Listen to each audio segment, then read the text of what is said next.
All right, we are right about the 11 o'clock hour here, so I'm going to go ahead and kick our webinar off today. As everybody else starts to get logged in, we'll just go through a couple of housekeeping items and some introductions before we dive into our content this morning.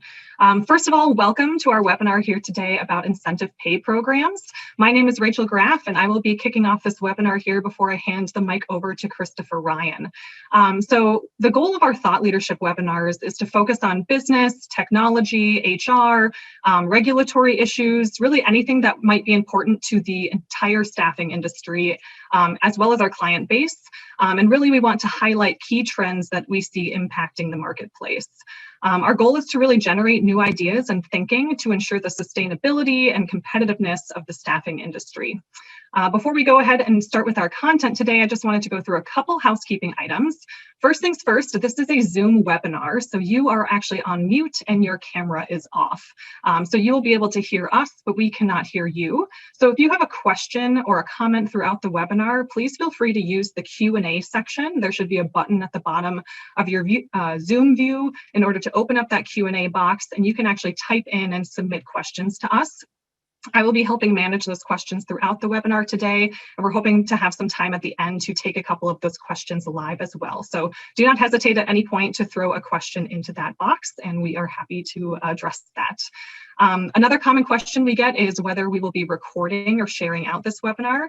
We are recording this webinar today, and we will share out that link. So if you have a colleague you want to share this with, or someone was unable to attend, you can definitely share that recording with them. Additionally, we will be using some polling in this webinar today. So you will see throughout our webinar a couple opportunities to submit a response, and we welcome anyone in the audience to submit your answers so that we can kind of gather that feedback, and we encourage you to participate. So without further ado, I am going to introduce Avionte's new Chief Strategy and Marketing Officer, Chris Ryan. Chris has more than 30 years of experience in the HR industry as both a consultant and an executive. Prior to joining Avionte, Chris was the Vice President of Strategic Research for ADP, Strategic Advisory Services. Among his many publications and research reports, Chris has closely studied key trends impacting contingent and part-time workers, including trends in wages, benefits, retention, and ongoing issues of U.S. labor shortages. So with that, I am pleased to introduce Chris. Thank you, Rachel. Absolutely. Oops. So before we get started, I want to give a brief caveat, which is that while we will be talking about incentives, nothing that we say in this presentation should be construed as legal advice. When employers are designing incentive programs, we strongly encourage you to seek out appropriate legal counsel to review and implement your incentive pay programs. So with that, let's jump in and let's discuss what we're going to discuss, which is, first off, why incentives? We'll talk about what's motivating us to focus on this topic. We'll talk a little bit about what staffing incentives we see in use today, particularly within the staffing and temporary industry. And then we will discuss a little bit designing behavioral incentives, including behavioral economics, client considerations, and legal and regulatory considerations. So one question that I've been asked is why are we discussing incentives and why now? After all, there is a pandemic.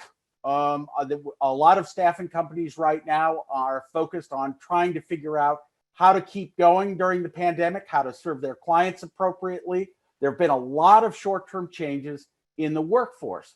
But prior to the pandemic, there was an emerging crisis with U.S. hourly workers, and I'm going to talk a little bit more about that. And while the pandemic has shifted labor demand to new industry sectors, the underlying workforce issues have not changed. And we foresee that the staffing industry is going to be under great pressure to fill the gap. And we need to be thinking about new and innovative ways to attract, retain, and engage and pay our employees. So through COVID-19, what changes? Well, we've seen some spikes in unemployment. We'll take a look at those in a minute. We've seen declines in hospitality, retail, health, and education. COVID has hit specific industry sectors very hard. We've seen support for displaced workers through actions of Congress.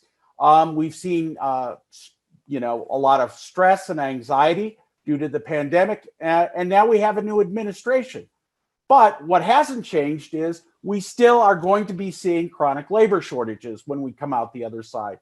And not only do we anticipate a rebound in hospitality, portions of retail and health, but we're also going to see unprecedented growth in areas like logistics, warehousing, and construction. We're likely to be seeing higher minimum wages and new legislation for paid time off for employees. There's still an ongoing opioid epidemic, and that has a major impact on the labor market. And we expect to see continued growth of gig work and regulatory challenges for traditional employers. So to illustrate the crisis a little bit more, I wanted to share with you a couple of client case examples that I've dealt with in the last 2 years that highlight the problem, particularly with the hourly workforce. The first example is a major telephone contact center. Their payroll is about 70% of their overall operating expense. And their single biggest problem was that their permanent staff were chronic no-shows. They wouldn't show up, or they would show up late. There was high turnover and training costs. There was a high amount of overtime for a small number of highly reliable workers. And at the end of the day, service level agreement penalties and client losses were putting this company's business at risk. And their solution, they put in a very sophisticated workforce management and contact system, which they tied to being able to broadcast situational hourly bonuses simply to get employees to show up. Now, the idea that an employer is going to pay people simply to show up or to show up on time is extraordinary, but it illustrates a fundamental problem that they didn't have enough people, they didn't have enough of the right people. The fear of losing a job wasn't sufficient to actually motivate employees. So that was a rather extraordinary thing. And I sort of thought this was a one-off when I first heard about it. Then I got to another client. This was a people transport operator. And in fact, they were implementing a new payroll system, and the people who were implementing the payroll system basically said, my God, they have 15,000 different active roles and pay rates for only 2,000 employees. Why are they doing this? And, upon further investigation, what we found was that this was critical to their business. They needed premium pay, and they offered premium pay based on the equipment. Somebody could be driving a small bus or a full-sized bus that required a different license. It depended on location. It depended on language skills. It depended on seniority and contracts that were being given out to different groups. And they also had a discretionary bonus tied to client satisfaction and safety. The third example, which highlights the challenges with the hourly workforce, was a long-term care facility. Now, in this particular case, they were suffering from unsustainable turnover, and recent local legislation had raised the minimum wage. As the operator of this long-term care facility said, our certified nursing assistants can earn the same pay making donuts that they can changing bedpans. So when you think about that for a moment and you say, my God, would you like to make donuts or would you like to change a bedpan? And you can earn the same amount either way. They had no ability to actually raise their rates because they were working with fixed Medicaid contracts, and their operator license was at risk for penalties for understaffing. But what we see in all of these situations is that permanent employers are beginning to behave like staffing agencies. They're beginning to use workforce management, flexible scheduling, and specialized incentives simply to get their hourly workers to become reliable, effective, and proficient.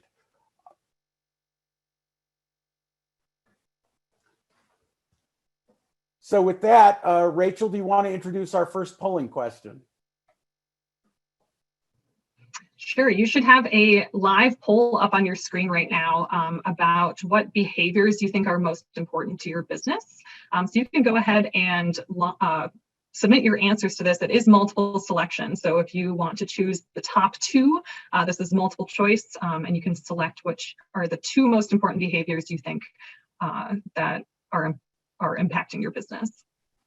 So this is interesting, you know, as we look at the different behaviors, and of course, all of these are behaviors that we picked specifically for the staffing industry.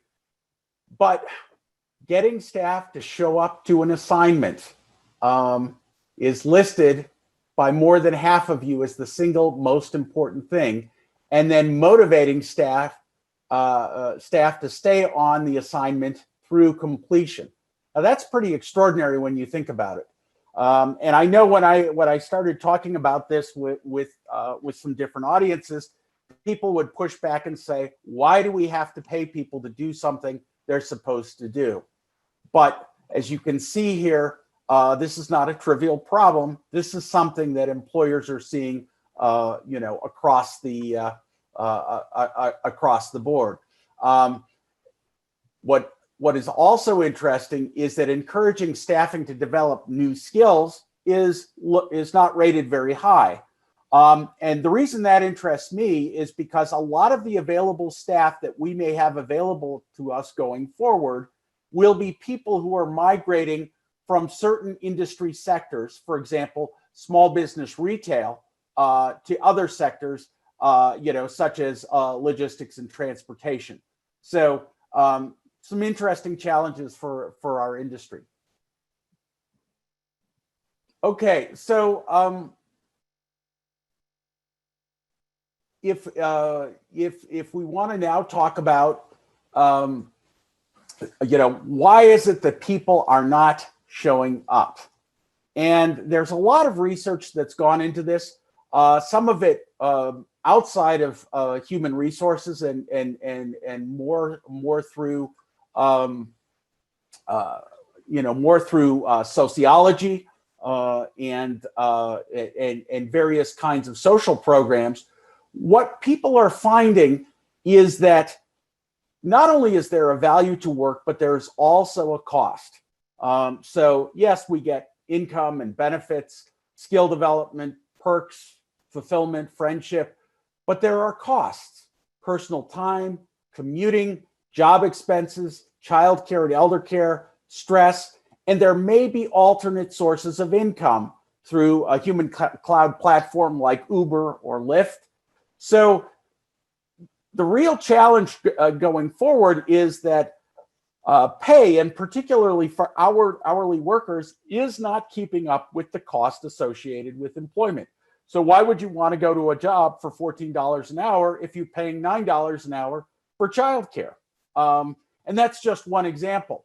And there are other reasons why dependency, both childcare and elder care, turn out to be more, you know, more important.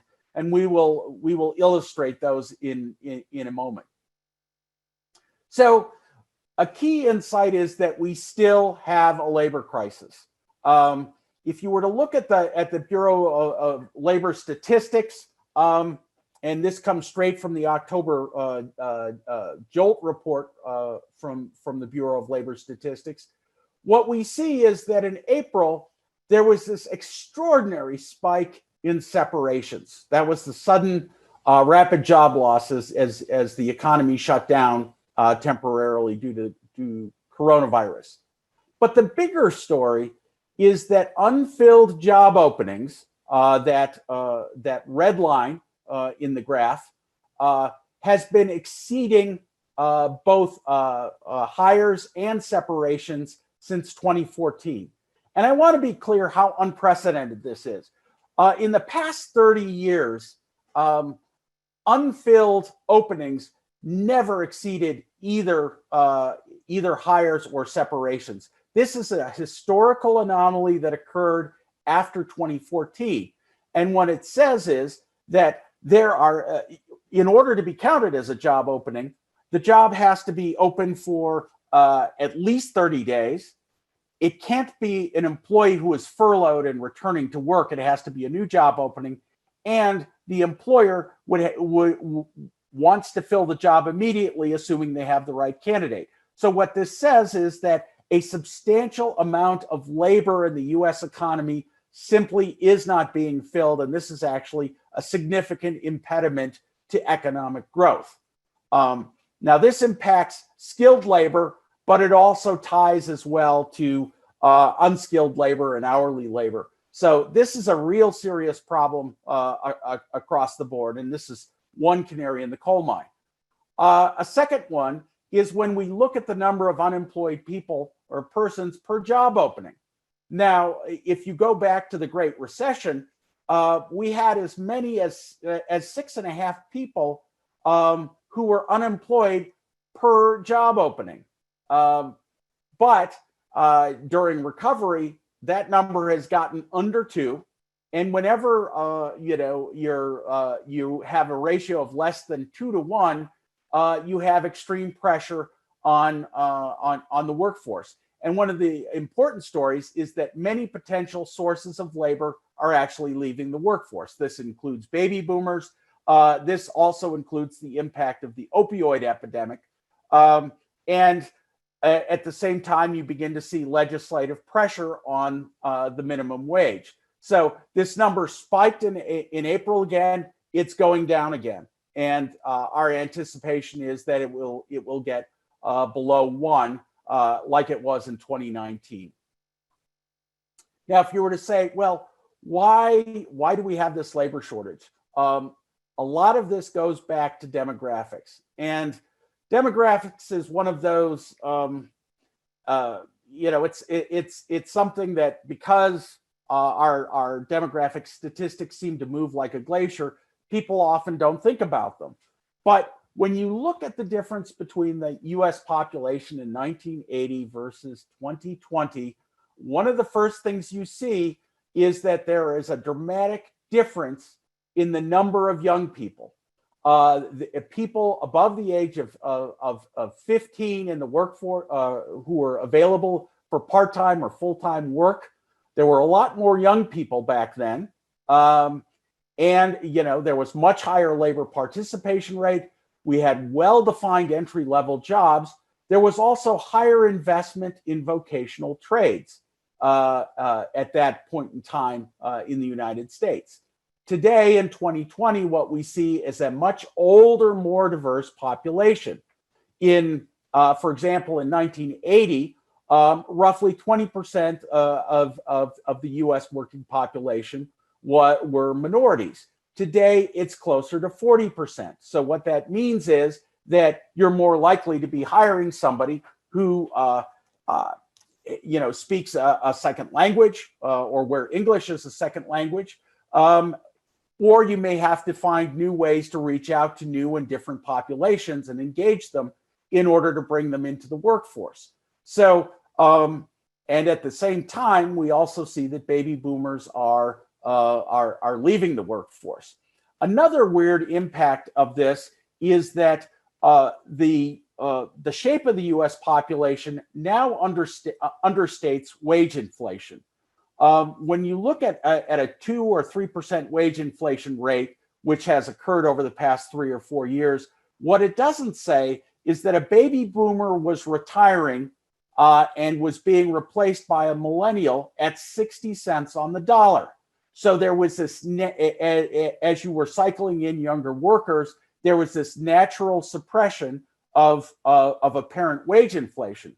But what it didn't say was that in specific local markets, pay rates were increasing rather dramatically. And in fact, many employers didn't recognize that this was the case. So there was this mismatch between pay offered versus pay available. So another reason why we are very interested in incentive pay beyond the labor shortages that are occurring are some of the developments that are happening with talent clouds and gig work. Recently, there was a Wharton study that was conducted around drivers at Uber and Lyft, and they were looking specifically at rate incentives. Now, in this particular study, they were able to look at 8,000 drivers for over a 1-year time frame. 70% of those drivers actually drove for more than one firm. So they might be driving for both Uber and Lyft. And the economists were able to look at specific work decisions that each driver made as a function of the cash incentives that were offered. And they and the company were able to test a wide range of personalized incentives for multiple drivers across different locales, scenarios, and behaviors. It's an extraordinary amount of data. Now, keep in mind that a gig worker, unlike a regular employee, you don't have to worry about the Fair Labor Standards Act. You can do anything you want with the incentives. In fact, you want to personalize the incentives if possible to make it look, like each one is an individual contractor. So they were able to do things that no ordinary employer could do. They could look at changing the rate of pay for one driver for a given time of day for driving duration in order to get somebody to get off their couch and start driving for the day, or to hit certain hour or revenue targets. So it's a perfect experiment. And in this particular study, they found several things. One was that the real competition is for drivers, not riders. If you were able to pull more drivers into to actually be working, you would actually increase your ridership. And if you didn't have the drivers, you wouldn't get the riders either. So ultimately, it was about supply of labor rather than advertising, to riders that was driving who was going to succeed in the market. They also found that higher pay was more, would help to get drivers to show up. Now, this may sound obvious, and it is true. If you raise rates, people are more likely to show up and work longer. But it turns out there's also what we call a target income effect. That is, there's a subconscious earnings target that every driver has. They are looking to earn so many dollars for a day, for a week, for a month. And when they hit that target, no matter what the additional financial incentives are, they start to lose impact. So if a driver hits their target early in the day, they may quit. They may stop driving. And similarly, part-time drivers who are supplementing their income have a completely different sensitivity to pay rate changes. Another discovery was around what we call inertia. A person who is at work is likely to keep working and favor one firm if there are small continuous reinforcements. So if somebody does 50 rides for Uber within a week, then maybe they get an additional 20 cents an hour. And if they go for an additional 2 weeks, then they may collect an additional bonus of some kind. So constantly having these bonuses was small bonuses was very powerful for helping people to start and stay driving and to stay and to concentrate all their driving with one company, whether it was Uber or Lyft rather than the other. But the other thing that was found is that if you have a new driver or an off-the-clock driver, you need a financial jolt of some kind to get them to get out of their chair and start working.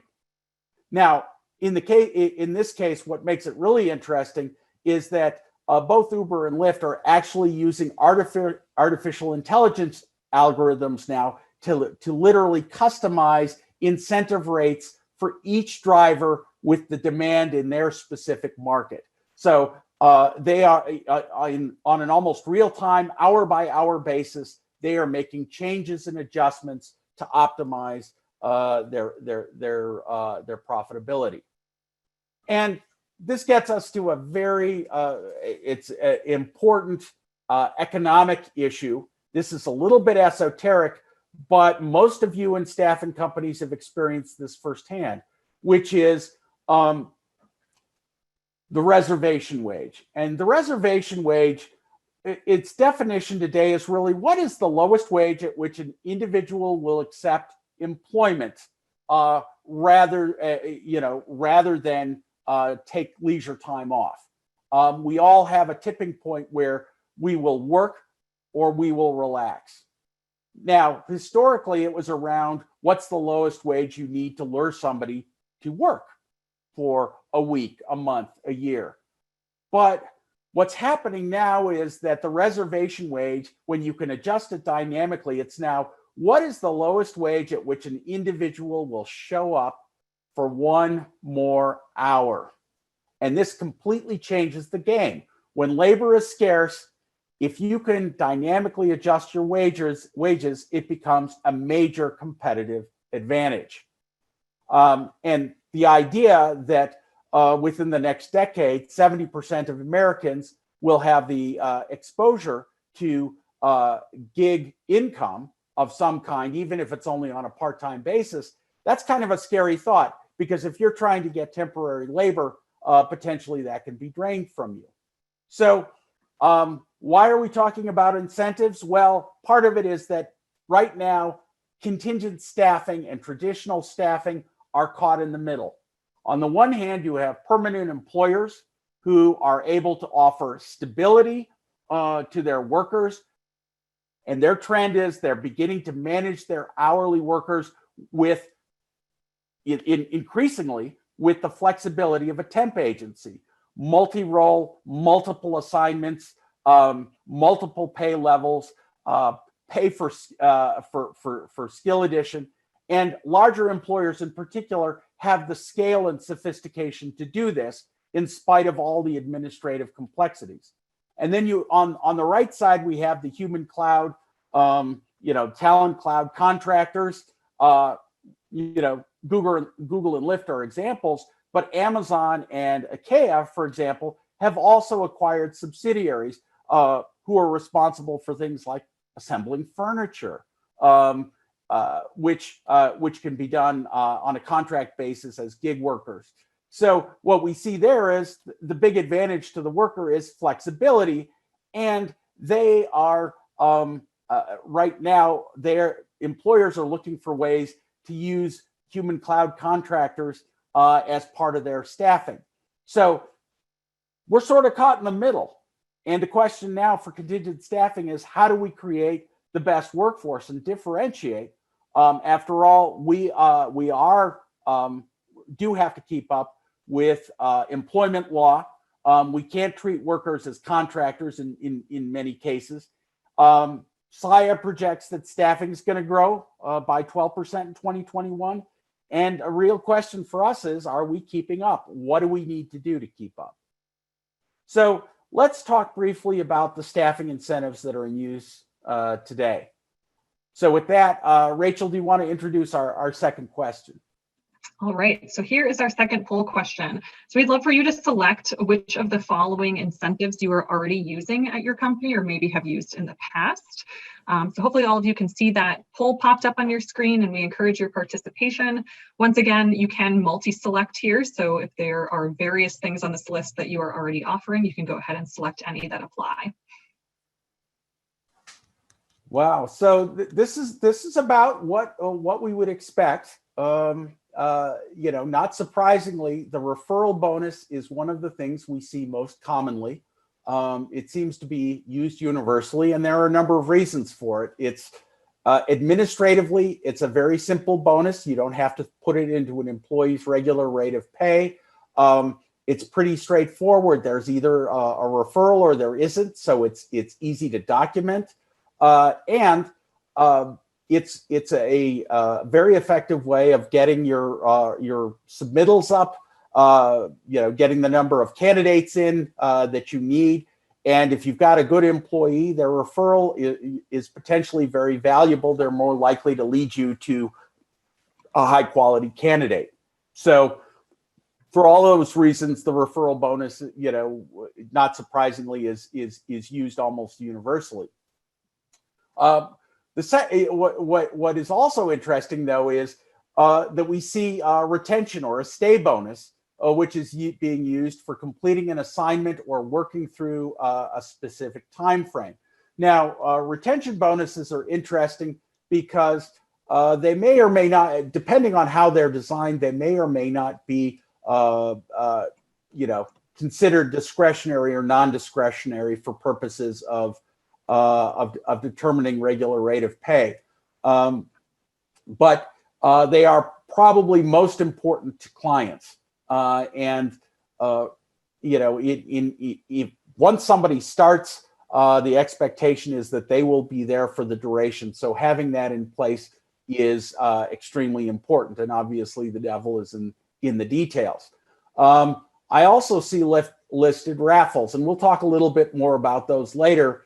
It turns out raffles are extraordinarily highly valued by lower income and low wage workers, and there are a variety of reasons for it. But that can be a very powerful low-cost tool for encouraging people to stay, to stay on the job, retention, good for company culture, and so on. And then, of course, things like store discounts and points for merchandise. Those are examples of things that, while they may not cost a lot, they may be very meaningful for employees. Okay, so let's move on.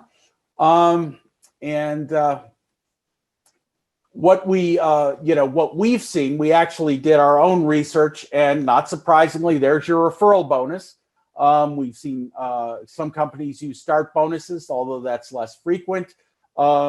We've seen promises around EAP or some form of health coverage after a couple weeks, stay bonuses, commuter perks, tuition reimbursement, participating in weekly and monthly raffles. So this pretty much confirms, your poll confirms what we ourselves have observed. And of course, things like safety awards can be extremely important. Now, the challenge for many staffing companies, and this is especially true for clerical and light industry, is funding. Who is going to pay for it? And the challenge is that many client companies are already they're resistant to any kind of increase in pay. If they're not paying a competitive hourly rate for contingent labor, how are you even going to get a bonus? Or how are you going to put incentives in? And this is something that we're actually looking at.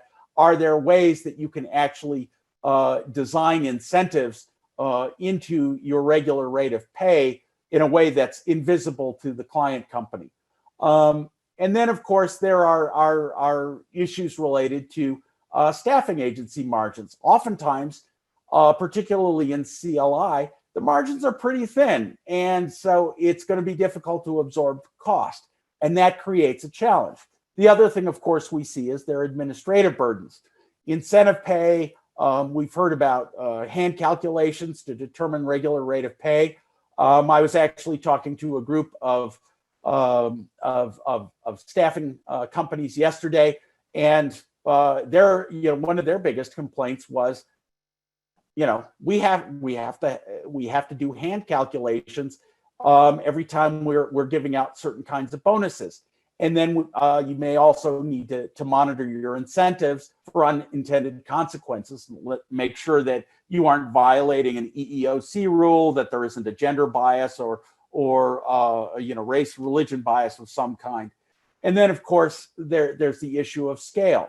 Many of these programs require specialist expertise to automate it, to communicate and validate. And this actually gives larger companies, larger employers, larger staffing companies, a competitive advantage over smaller ones, because they can do more potentially with the design of their incentives. So, understanding that margins can be thin, how do you make a business case, and what are some of the things you can do? And the way I like to start when I'm talking to employers generally about some kind of initiative associated with behavior and incentives is to say, well, imagine What would happen if you reduced employee turnover by 10 points? If you got people to stay, what would happen if your employees were to stay for an extra 4 weeks and, paid work hours per employee was an additional 4 weeks? That's real money. What's it worth to increase referrals and submittals by 10%? Does that make your recruiting process more efficient? What would happen if you could cut your no-show and late show assignment in half? What would the net impact be to the business around profitability, profit per employee hour, recruitment, and so on? So the business case always starts by linking core employee metrics to business results. And once you understand what those linkages are, then you can start to say, well, what kind of budget or what can we do in order to move the needle and make our business more effective and more profitable? So let's shift gears a little and talk about designing behavioral incentives. And what we talk about first, again, is starting with the outcome in mind. What is the business result that you're trying to drive? And then what behaviors do you need to get that outcome? How do you how do you measure that behavior? Can it be easily measured? For example, a no-show is easy to measure. If somebody gets there on time or doesn't get there on time, that can be measured. Is there something that you can use to trigger the incentive that is universal and verifiable? And then you also have to ask, is there something besides money that we can be doing as an incentive? Then you have to look at whether the incentive will be efficient and effective. Will it move the needle on the behavior? Will it deliver the right business result or create an unintended consequence? And then you have to step back and say, are we getting the return on investment that we need for direct, in terms of both direct cost and administrative effort? And by the way, it has to be easy to communicate. It has to be consistent with the culture. It has to feel right. And of course, compliance with Fair Labor Standards Act, EEOC and IRS regulations. So in general, incentives work best when you can pilot them to find out if they work before rolling them out broadly. And this requires a certain size and scale.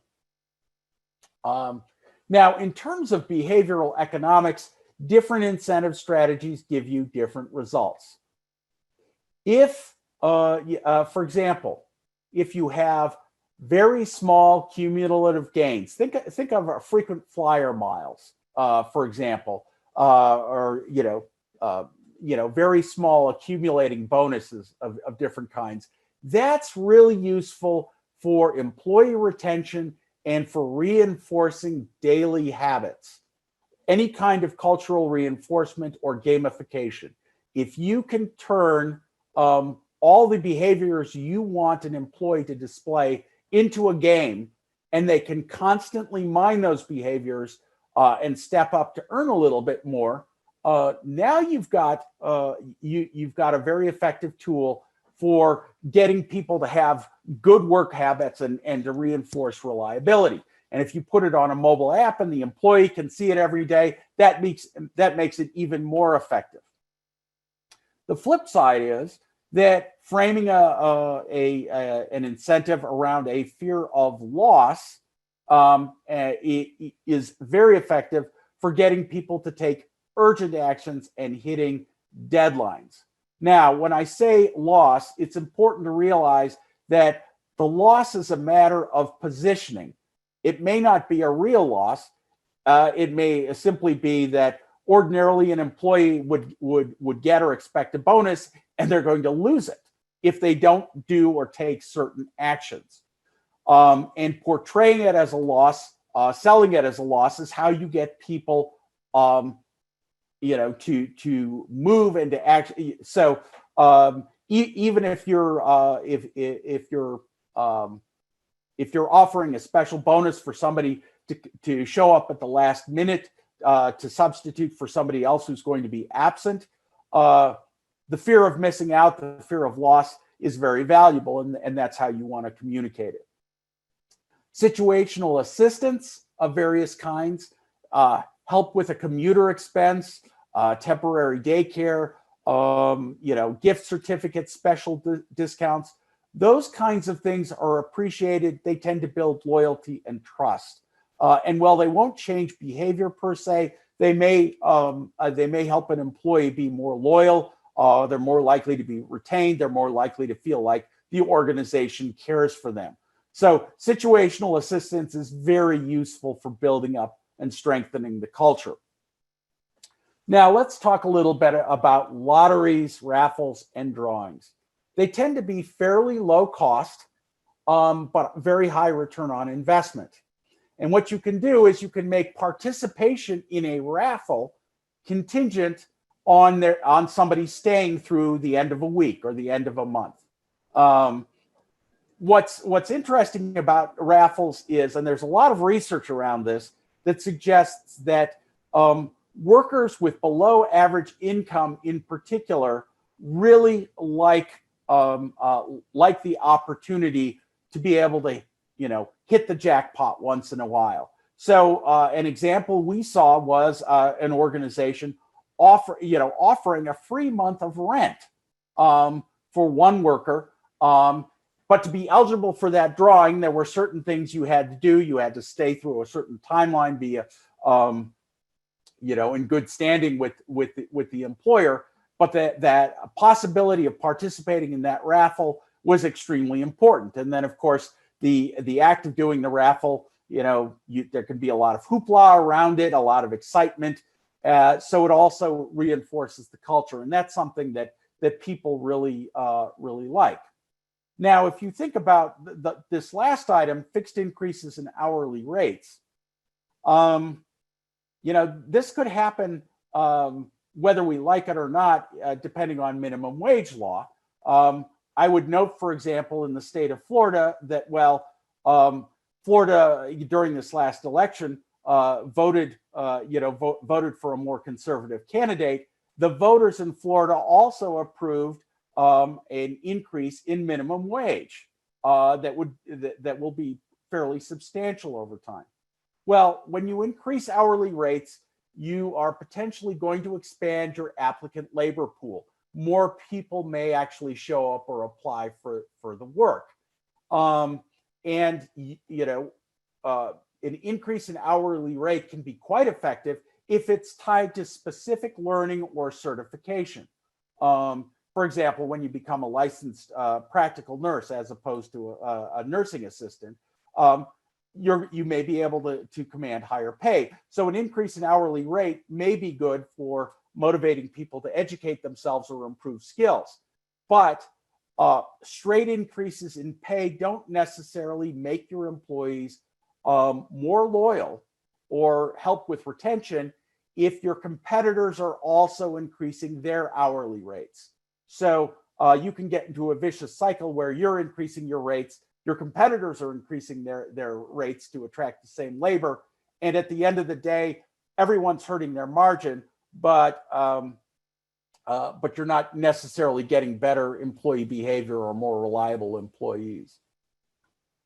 So this shows, in a little more detail, the template behind connecting behavioral incentives to outcomes. So here, in the leftmost column, we're looking at staffing outcomes like revenue, profit per employee, profit per employee hour, total assignments divided by total employees, and so on. Ideally, you would want to link some of those metrics to incidental and unplanned absence. And that in turn, you might say, okay, what if we gave people an on-time bonus? They get an extra $2 an hour, and it's just automatically put into their regular rate of pay if they show up on time every day for their assignments. In an ideal world, there should be a linkage between that $2 that you paid out and whether you are actually seeing improvements in key metrics. Now, it's conceivable your profit per employee hour could go down. Well, your profit per employee in total could go up, and your overall revenue could go up. And the proof is in the pudding. You really have to go through and test this and see, if you can actually correlate the results. So let's talk a little bit about compliance challenges. The big one, and for those of you who are operating back office of a staffing company, discretionary versus non-discretionary bonuses is a huge consideration. If something is discretionary, of course, it's excluded from your regular rate of pay and overtime compensation. What constitutes discretionary? Well, there's a complex legal definition, and this, I want to emphasize, is not an exhaustive list. This is for illustrative purposes only. But what you see here is that if an employer, generally speaking, has sole discretion until the end of the bonus period to determine whether to pay the bonus, if there's no prior contract or agreement or promise to the employee so that they expect the payment, if they overcome a challenging or stressful situation, there's a unique circumstance. If there's an employee of the month, severance or referral, all of those can be treated as discretionary.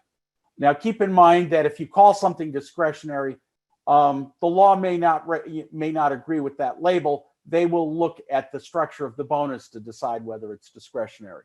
But in that particular case, these are fairly easy, while these bonuses are subject to taxes, they are fairly easy to administer. The flip side is the non-discretionary bonuses when they are included in your regular rate of pay. If it's based on a predetermined formula, the quality and accuracy of your work, and inducements for efficiency and attendance, and safety bonuses, days without incidents, those are things that have to be included in regular rate of pay and may end up in overtime compensation, and they can cause a lot of administrative headaches. Now, one thing I will say, and this is me opining, but a lot of the pay compliance rules from the Fair Labor Standards Act were passed when more than a third of the entire U.S. workforce was in the manufacturing sector back in the 50s and 60s. And one of the challenges that I see is that pay compliance rules have not been kept current. So on the one hand, employers are stuck with a very old set of regulations, and yet we see gig contractors, because they're treated as contractors rather than workers, you can completely skirt all of the government regulations. And so I think we as a staffing industry need to think about ways that we can level the playing field. Fair, same regulations for everybody. So what if you don't want to do a paid incentive? Well, let's look a little bit at factors that are involved that are most important with employee retention. Research from a variety of sources, and this includes ADP, various university studies, Gallup data, all suggest that people are most likely to stay with an employer when they already have a friend or family member at work, when they have regular, meaningful conversations with a supervisor. If a supervisor or somebody is checking in with an employee at least once a week, the probability that they will stay with the company goes up dramatically. Retention is also tied to employee age. Turnover drops dramatically between the ages of 25 and 35. There are a lot of reasons for it. This is well documented over time. It's not the millennial generation. Baby boomers were doing exactly the same thing 40 years ago. It has to do with your stage of life. People, their life circumstances change. They may get married, they may move, they may graduate, whatever it is. Supervisor span of control. Once span of control gets above 8 to 1, we see there are dramatic declines in retention. And it also often indicates that there may be less opportunity for advancement. Health benefits and some kind of community or purpose are also important. The flip side is the things that get employees to stay are different than the things that will drive an employee to quit. And one of the most important things turns out to be commute time.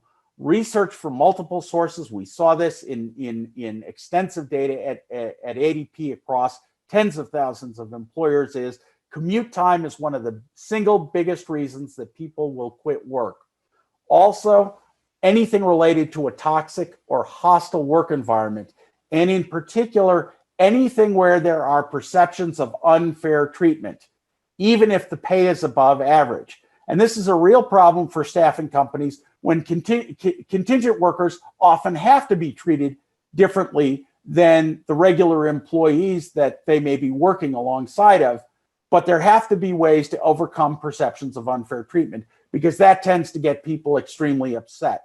And then, of course, there are very family issues and dependent issues.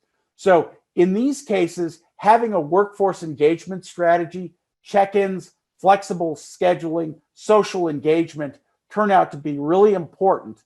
And well, most of you already know this. What I would say is that it's so obvious to us that we often forget to do it as employers. So that's something to be aware of. So let's try and wrap up if we can. In terms of the market trends that we're seeing, we expect inflationary pressure on hourly wages to return for both political and economic reasons. This is something we'll talk about more in a future thought leadership webinar. We're seeing a lot of corporate managed social media, for example, permitting an agency to form a community site for their workers, gamification of pay, point-based rewards, that are cumulative and allow people to almost take a game-like approach to the way they're being paid. And then, of course, workforce engagement through mobile tools. So to sum it up and to wrap up, what we would say is labor shortages are likely to persist in the US over the next decade for both skilled and unskilled workers. And industries that have occupations that require on-site presence and physical labor are going to be at substantial risk, because there are going to be fewer younger workers and commuting time and costs continue to increase. So there are certain kinds of work and certain kinds of jobs that are going to be harder to fill than ever. The primary sources of staffing that you're going to be looking for, these people may already work for somebody else. They likely will have part-time gig work. They may be migrating from another industry sector. They may come from a non-traditional source or minority. And we think that gig work contractors have a major competitive advantage right now due to their ability to dynamically adjust pay rates without the strict pay regulations imposed on employers. We see large employers developing staffing models that emphasize pay and time flexibility for their employees. They're becoming more like staffing agencies. And, to conclude from all of this, what we'd say is staffing companies need to develop scale and expertise to remain competitive in this new landscape. So with that, thank you, and I'll turn it back to Rachel. Thanks so much, Chris. So that concludes our webinar here today. I have been able to answer any of the questions that came in through the chat. And since I know we're butting up against our end time here, we'll go ahead and end our webinar today. So thank you again for joining us. We hope you found that this was helpful and insightful for you. We hope you have a great rest of your week and a safe and healthy holiday season. Thanks, everyone.